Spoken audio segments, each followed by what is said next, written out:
अस्सलाम वालेकुम जी। भाई का कमेंट था कि उनको इन दो वर्ब्स की समझ नहीं आ रही, उनको एक जैसे लगते हैं। डिफरेंस क्या है? बहुत ज़्यादा डिफरेंस है, देखने में एक जैसे लग सकते हैं बट डिफरेंट हैं। सबसे पहले तो जब मैं कोई लफ्ज़ बताता हूँ तो प्रोनाउंसिएशन पे गौर करें और लफ्ज़ के जो स्पेलिंग हैं उस पे गौर किया करें। पहला वर्ब क्या है? स्पेनियरे।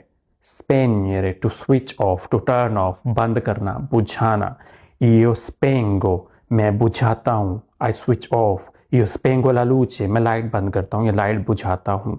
io ho spento, मैंने बुझा दिया, पास्ट में हो गया। ठीक है, I switched off. io ho spento। दूसरा वर्ब जो आपको कंफ्यूज कर रहा है वो है spingere।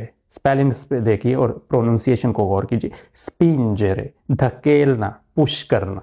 ठीक है, io spingo, मैं धकेलता हूँ, पुश करता हूँ। धकेलना के आगे को जोर लगाना, आगे को कोई चीज कर देना। ठीक है, धक्का दे देना बेसिकली। io ho spinto, मैंने धकेला, मैंने धक्का लगा